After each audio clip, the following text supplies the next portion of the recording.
주의 전에 올라오신 여러분을 주님의 이름으로 환영하고 축복을 드립니다. 신앙생활의 핵심은 하나님이 살아계심을 체험하는 것입니다. 내 삶에 관여하시는 살아계시는 하나님을 내 삶 속에서 체험할 때 우리의 신앙은 더욱더 굳건하게 세워져 갑니다. 우리와 함께 하시는 하나님을 체험하는 것은 여러 모양으로 우리가 경험할 수 있지만 가장 일상적이고 가장 중요한 방법은 바로 기도를 통해서 하나님을 만나는 것입니다. 기도를 통해서 하나님을 만나는 것, 이것이 우리 인생 속에 가장 중요한 핵심입니다. 느헤미야서에는 느헤미야의 기도가 무려 13번이 등장합니다. 느헤미야는 어렵고 힘든 상황 속에 놓였을 때 늘 하나님께 기도를 드렸고 하나님으로부터 응답을 받으며 하나님과의 아름다운 교제를 나누었습니다.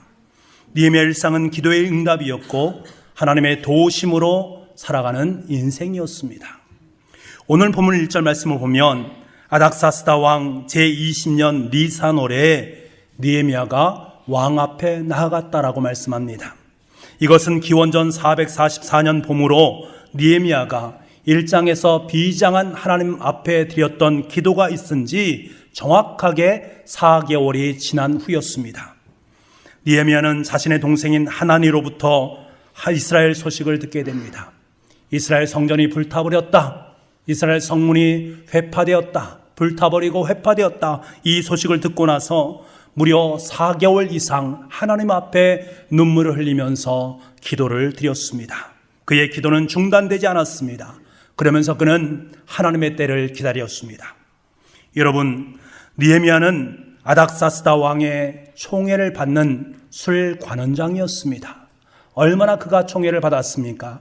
그렇다면 그에게 근심이 있고 걱정이 있고 어려움이 있으면 그것을 왕 앞에 나아가 아뢰면 되지 않겠습니까? 왕이시여, 제가 예루살렘 성전으로 돌아가서 예루살렘 성벽을 다시금 재건해야 되는데 이것을 할 수 있도록 주님 도와주십시오 라고 말할 수 있지 않겠습니까? 그럼에도 불구하고 느헤미야는 이 말을 왕에게 고하지 못하고 4개월의 시간을 기다리고 있습니다. 왜 그랬을까? 여러분, 이 일이 생각보다 크고 너무나도 예민한 문제였기 때문입니다. 이를 이해하기 위해서는 역사적 배경이 좀 필요합니다. 느헤미야에 앞서서 14년 전에 율법사 에스라가 이끄는 제2차 유대인 포로 귀환민들이 예루살렘으로 오지 않습니까? 그들은 처음에 와서 무엇을 행하고 있습니까? 예루살렘에 오니 그들 가운데 하나님의 말씀이 부재하다라는 것을 깨닫게 됩니다. 그래서 하나님의 말씀을 중심으로 해서 영적 대각성 운동을 벌입니다.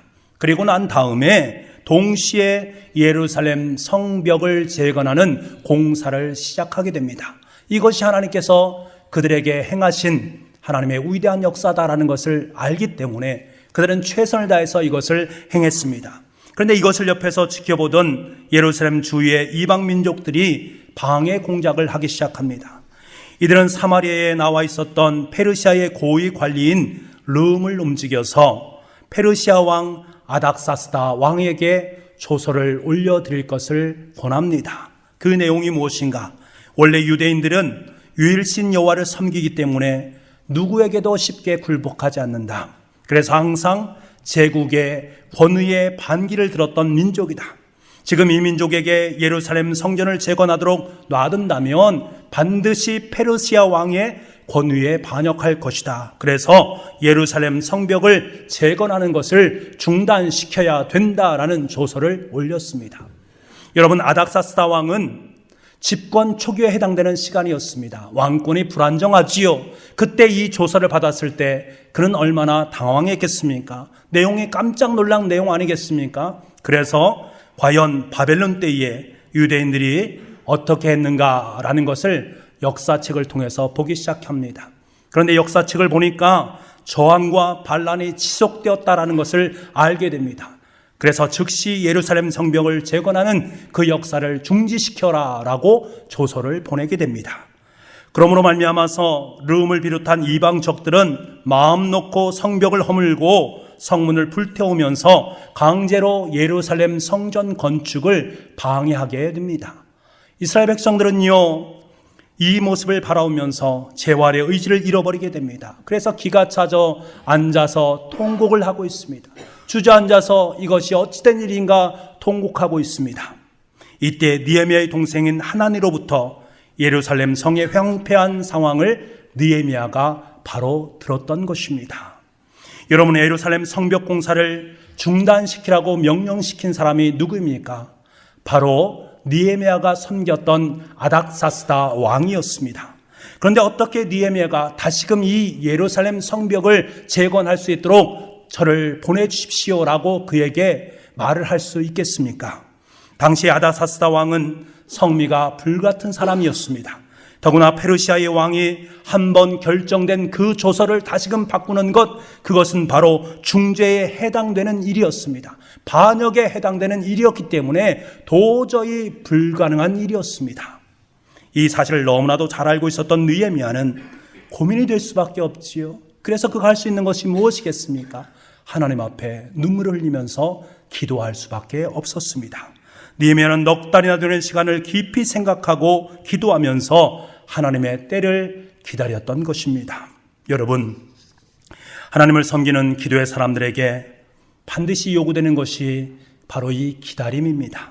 사실 우리에게는 이런 기다림이 너무나 부재한 것 같습니다. 그래서 서둘러서 이 일을 처리하는 것이 이 일을 잘하는 것으로 착각하는 경우가 있습니다. 그런데 여러분, 하나님께서 이 기다림의 시간을 하나님께서는 너무나도 귀하게 여기시고 소중하게 여기신다라는 거예요. 하나님께서는 위대한 일을 하시기 전에 항상 쉼표를 찍으시면서 우리가 기다리기를 원하신다라는 사실입니다.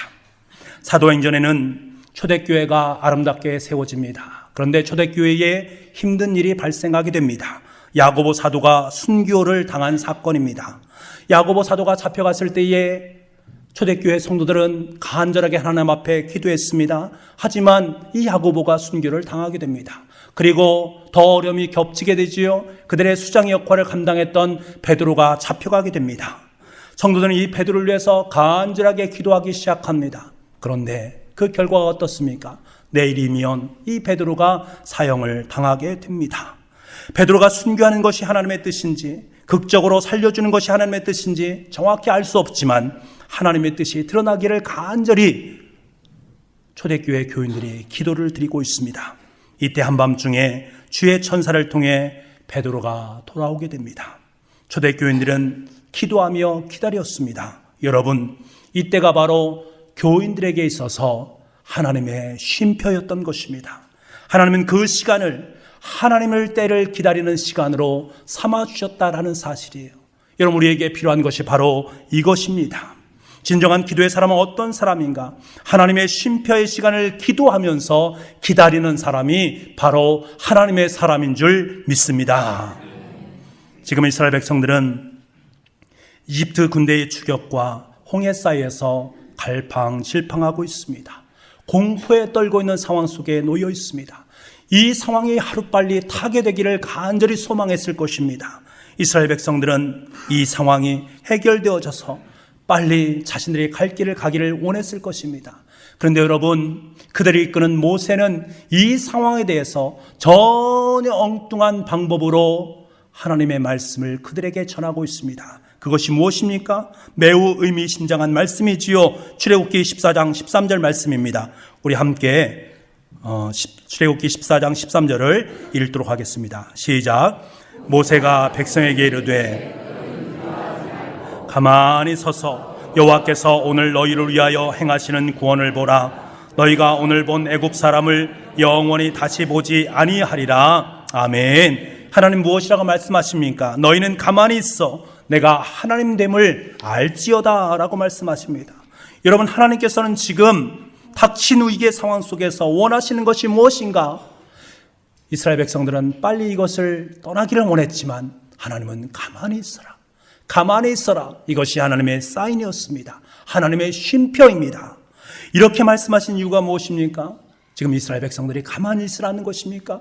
그렇지 않습니다. 가만히 있으라는 것은 그 상황 속에서 하나님을 바라보라는 것입니다. 하나님께 간구하며 기도하라는 것입니다. 그럴 때에 하나님께서 일하시겠다라는 것을 일깨워 주시는 것입니다.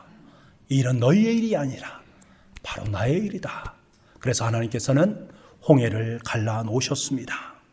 우리가 어떤 사역을 시작해놓고 기도하면서 기다리는 것, 그냥 세월만 허송하는 것처럼 보일 때가 많이 있습니다. 그런데 여러분, 우리는 분명히 기억할 수 있어야 됩니다. 우리가 기도하면서 기다리는 이 시간은 바로 하나님께서 일하시는 시간이다. 전능하신 하나님께서 우리가 기도하며 기다리실 때에 우리의 모든 삶의 방향, 삶의 계획, 그 모든 것을 하나님께서 원하시는 방향으로 아름답게 빚어가시는 중이다라는 사실을 꼭 기억할 수 있기를 원합니다. 여러분, 성경을 읽어보세요.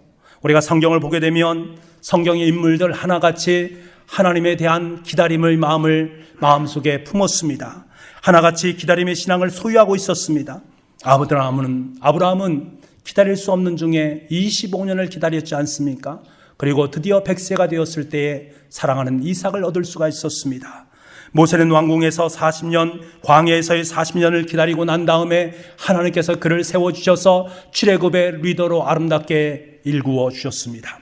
다윗은 왕으로 부름을 받은 후에도 10년에 넘는 세월 동안에 모든 고통과 고난의 시간을 지내야만 했습니다.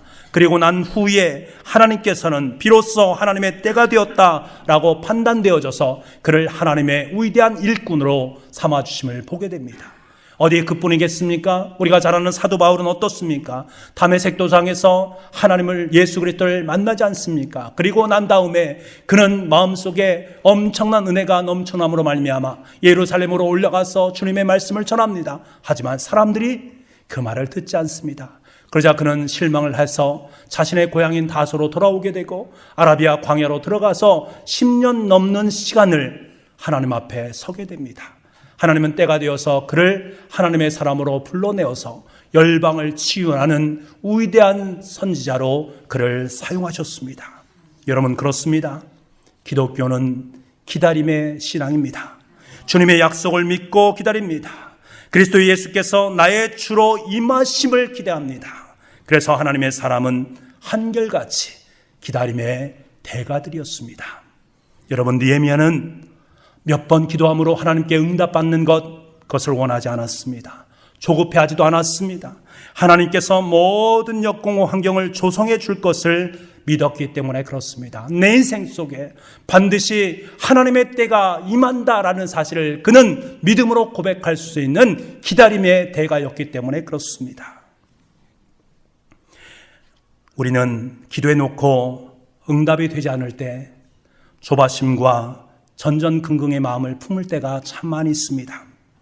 엘리베이터를 타면 닫힌 버튼을 누르지 않아도 되는데 우린 너무 조급한 것 같습니다.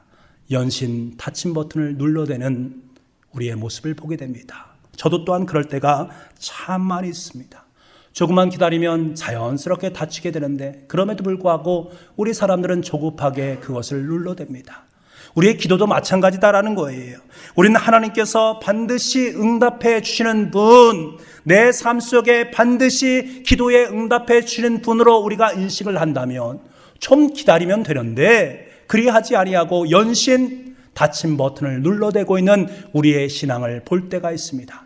그래도 그것이 안 되면 나의 힘으로 상황을 바꾸려 하고 하나님 아닌 다른 것들을 의지하면서 살아가려고 하는 우리들의 모습이 있습니다. 여러분, 부자 아버지를 둔 철없는 아들은 아버지가 언제 나에게 재산을 물려주나 그 재산에만 관심이 있습니다. 그 재산이 나에게 주어지면 나는 참 좋을 터인데 하는 마음을 품게 되지요. 하지만 아버지의 관점은 전혀 다릅니다. 아들에게 재산을 많이 남겨주는 것보다 유산을 잘 관리하고 유용하게 그것을 사용할 수 있는 것을 자녀에게 가르치기를 원하지 않습니까?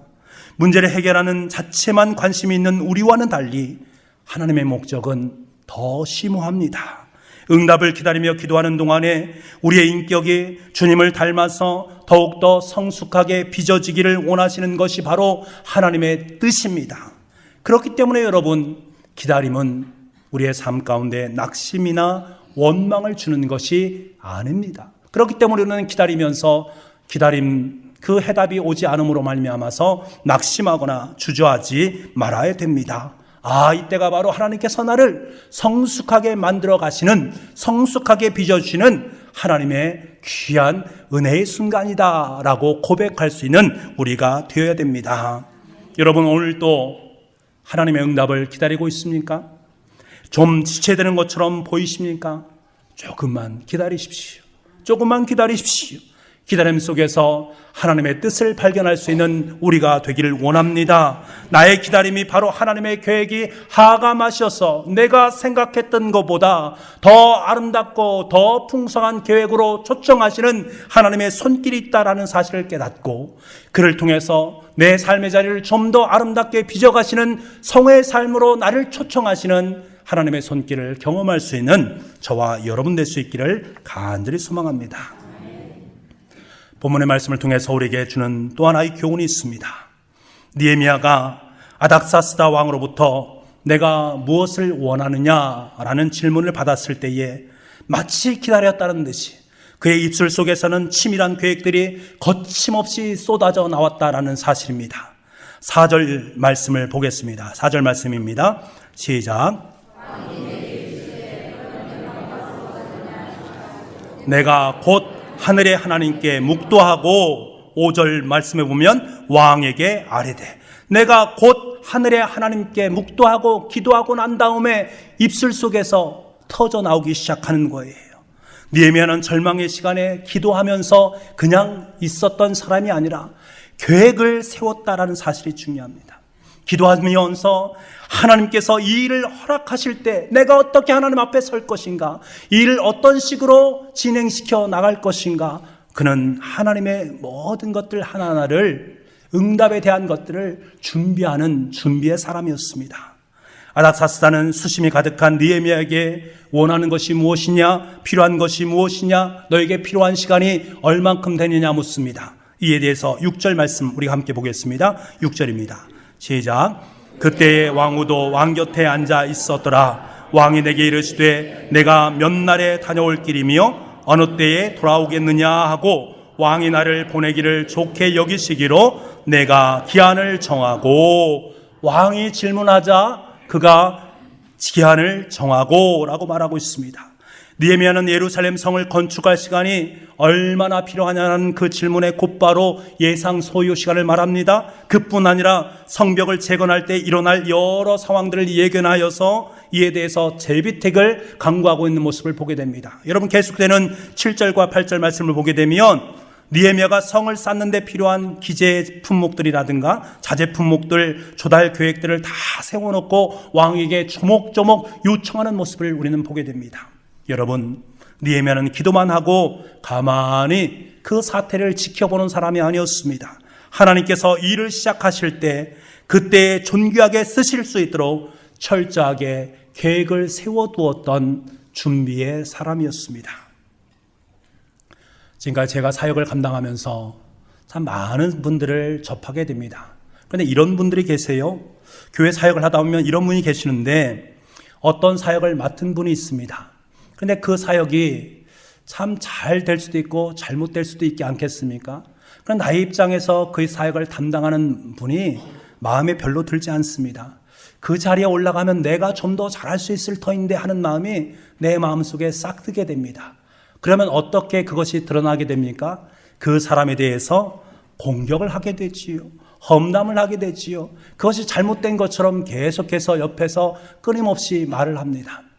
그런데요, 정작 그 사람에게 그 기회가 주어졌습니다. 그 자리에 올라갈 기회가 주어졌으면 그 일을 더 잘해야 되는데, 아니, 더 우물쭈물하면서 허둥대는 모습들을 보곤 합니다. 왜 그런 일이 벌어질까? 여러분, 무대에 안 세워준다고 불평했지, 언젠가는 그 무대에 자신이 서서 어떤 것을 어떻게 계획하고 어떤 것을 이룰 것인가를 하나님 앞에 기도하면서 준비하지 않았기 때문에 그렇습니다. 내가 저 자리에 가면 더 잘할 수 있을 터인데 하는 마음을 품었지만 정작 그 자리에서 어떤 것을 행할 것인가 하나님께 기도하며 묻지 않았다라는 사실이지요. 여러분, 느헤미야는 왕으로부터 자세한 계획을 묻는 그 즉시로 막힘없이 대답했습니다. 지난 넉 달 동안 기도만 한 것이 아니라 예루살렘 성전의 재건에 필요한 모든 것들을 사전에 준비하면서 기도하면서 하나님 앞에 나아갔던 사람이었습니다. 기도하는 사람이 때로는 하나님만을 의지한다라는 신앙을 앞세워서 자신이 해야 할 준비를 게을리하는 경우들이 참 많이 있습니다. 그냥 기도하면 되지 뭐. 기도하면 하나님께서 모든 걸 다 준비시켜 주시는데, 하나님께서 필요한 거 다 아시고 채워주시고 공급해 주시는데 난 전혀 걱정하지 않아. 하나님께서 모든 일을 다 행하시어. 이렇게 말하면서 아무런 행동을 취하지 않는다면 여러분, 그 사람을 우리는 믿음 있는 사람이라고 말할 수 있겠습니까? 정말로 저분이 믿음이 있어서 하나님께서 모든 것을 다 준비해 놓으시오 라고 말하는 것입니까? 아니에요. 그 사람 믿음이 있는 사람이 아니라 정말로 게으른 사람입니다. 기도의 사람 느헤미야는 기도를 하는 동시에 준비하고 일하는 사람이었습니다.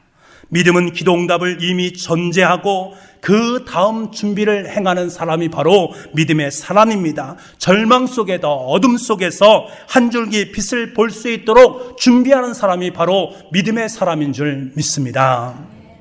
한시름에서 물을 채운 소주를 설치하고 빛을 차단하면서 그곳에 쥐를 넣었더니 그 쥐가 3분 만에 죽어버렸습니다. 그런데 똑같은 환경에서 가는 빗줄기를 그곳에 비추었더니요, 무려 36시간을 생존했다고 합니다. 무려 700배 그 시간이 연명되어진 것들이지요. 빗줄기는 무엇을 말합니까? 희망을 의미하는 것입니다. 캄캄 어둠 속에서 한 줄기 희망을 볼 수 있다면 그렇듯이 끈질기게 견딜 수 있는 것입니다. 여러분, 기도하는 사람은 희망을 가지고 계획을 짜는 사람입니다. 기도하는 사람이 절망하고 좌절하면서 주저앉아 있다면 그는 정말로 기도하는 사람이 아닙니다. 기도하는 사람은 하나님께서 이루실 것을 믿고 그에 따라서 계획을 세우는 소망을 간직한 사람입니다. 우리 성도들 중에 이런 분이 계시지요. 목사님, 몸이 너무나 힘들고 어려워서 기도조차 되지 않습니다. 목사님, 참 힘이 듭니다. 상황이 너무나 어렵습니다 라고 말합니다. 그런데 하나님은 말씀하십니다. 알고 있다. 알고 있다. 그러나 너는 그 시간이 바로 하나님께서 너를 기다리시고 너를 다시금 세워가시는 놀라운 은혜의 시간인 것을 알기를 원한다. 그 시간에 너를 한 단계 더 가꾸기를 원하시는 하나님의 마음이 임하는 시간으로 알기를 원한다. 그 시간에 기도로 나와서 준비하기를 원한다 라고 주님께서는 더더욱 우리에게 말씀하십니다. 기도할 수 없을 때 기도하기를 원하시는 분이 바로 하나님이십니다. 우리가 그 일을 행할 수 없지만 성령님께서는 그 일을 행할 수 있도록 끊임없이 우리를 위해서 중보하신다라는 사실을 기억할 수 있기를 원합니다. 여러분에게 지금 가장 필요한 것이 무엇입니까? 어떤 일을 위해서 여러분은 준비하면서 기도하고 있습니까? 우리 교회는 지금 러브 153 전도 축제를 행하고 있습니다. 하나님께서 이 청주 지역에 하나님의 소망을 품고 한 영혼을 사랑하는 마음을 품고 그들에게 주님의 말씀을 나누기를 원하십니다. 저와 여러분을 통로로 삼아서 하나님 나라를 든든히 세우기를 원하시는 주님의 마음이 있습니다.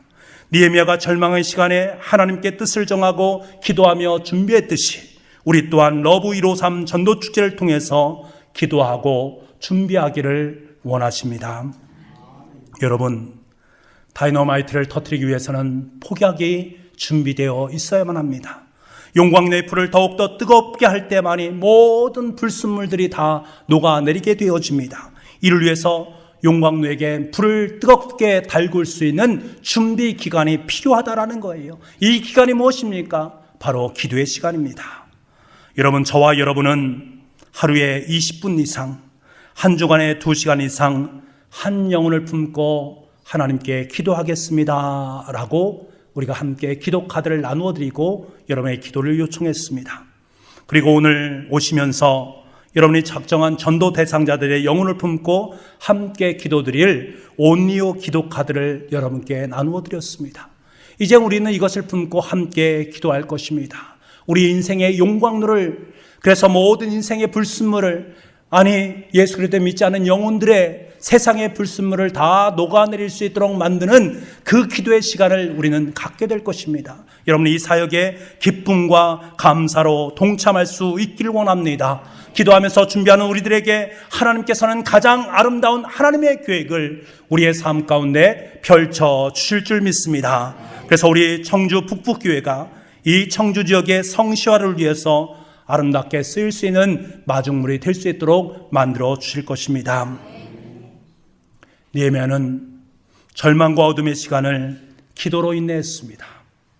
그의 기도 제목은 아닥사스다 왕에게 은혜를 베풀어 주시기를 하나님께 간구했습니다. 하나님, 그에게 하나님께서 다가가 주셔서 그의 마음을 감동시켜 주심으로 말미암아 이 하나님의 계획이 이루어지기를 원합니다. 꾸준히 기도하면서 기다려온 이 느헤미야는 하나님이 주신 기회를 놓치지 않을 수 있었습니다.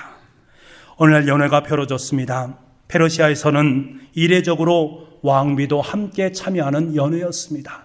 왕비가 함께 참여한다, 가족의 중요한 모임이나 아니면 큰 잔치라고 말을 할 수가 있습니다. 잔치는 기쁨과 즐거움이 있는 날이지요. 왕에게 기쁨과 즐거움이 있는 날입니다. 그런데 하나님은 왕이 느헤미야의 얼굴에 수심이 가득 찬 것을 잠깐 발견하게 됩니다. 느헤미야야, 어찌하여 수심이 있느냐? 이 즐거운 날 무슨 걱정이 있느냐라고 느헤미야에게 묻습니다. 느헤미야는 이 물음에 너무나도 두렵습니다. 왜 그렇습니까? 당시 페르시아의 왕궁의 관습에 따르면 왕의 신하는 아무리 슬프고 힘든 일이 있어도 왕 앞에서는 그런 표정을 지으면 안 됩니다. 괜히 좋지 못한 기분이나 표정을 짓게 되면 왕의 기분이 상합니다. 왕의 기분이 상하면 그는 즉시 죽음을 맞이할 수밖에 없는 상황이었습니다. 그렇기 때문에 이 느헤미야는 두려움 가운데 떨게 됩니다. 그런데 이 사실을 누구보다 잘 아는 느헤미야가 의도적으로 얼굴에 근심하는 빛을 담을 리가 없지 않습니까? 오랫동안 예루살렘 일로 자주 근심하며 금식하고 기도하다 보니까 자신도 모르는 사이에 잠시 얼굴에 근심이 있었던 것이지요. 그 근심을 아닥사스다 왕도 보았던 것입니다. 여러분, 이 얼굴의 근심, 이 얼굴의 수심, 하나님은 그것을 하나님의 기회로 사용하고 계십니다. 왕은 잠깐 느헤미야의 그 근심을 보았습니다. 느헤미야도 잠깐 그 근심을 내비쳤습니다. 그런데 하나님께서는 그 근심을 둘 다 볼 수 있도록 만들어 주셨다라는 거예요. 그러시면서 그것을 하나님의 사역을 위한 가장 아름다운 기회로 삼아놓고 있다라는 사실입니다. 그 근심은 우리 인간적인 관점에서 보게 되면 죽음입니다. 왕에게 철저한 죽음입니다. 슬픔을 안겨주기 때문에 그렇지요. 그러나 하나님은 그 죽음, 그 근심을 하나님의 방법, 하나님의 역사로 바꾸어 놓고 있는 모습을 보게 됩니다. 느헤미야는 두려웠습니다만 그가 생각한 거예요. 이것이 하나님의 주신 기회이다. 여러분, 영적으로 깨어있지 않으면 하나님께서 우리 가운데 기회를 주셨어도 그 기회를 볼 수 있는 눈이 없습니다. 느헤미야는 왕의 관심을 하나님께서 주신 기회로 받아들였고 하나님께서 원하시는 그 모든 것들을 입술을 통해서 토해낼 수 있었습니다. 사랑하는 북부가족 여러분, 하나님께서는 우리의 삶 가운데 기회를 주시는 줄 믿습니다. 기도할 기회를 주시고 친구를 살릴 기회를 주시고 자신이 속한 공동체를 살릴 기회를 주시고 이 나라의 민족을 살릴 기회를 우리에게 주시는 줄 믿습니다. 그런데 영적으로 우리가 깨어있지 않으면 이 기회를 발견할 수가 없습니다. 가족을 구원할 기회, 친구를 인도할 기회, 복음을 듣게 할 기회가 주어져도 내가 준비되어 있지 않으면 그 기회를 볼 수 없다라는 거예요. 그렇기 때문에 여러분, 우리는 준비하면서 기도해야 되는 것입니다. 여러분, 지금 여러분의 삶이 어렵고 힘든 일을 만나셨다면 혹시 이것이 하나님께서 나에게 가장 아름다운 기회를 주실 하나님의 때가 아닌가, 그런 생각을 품을 수 있어야 됩니다.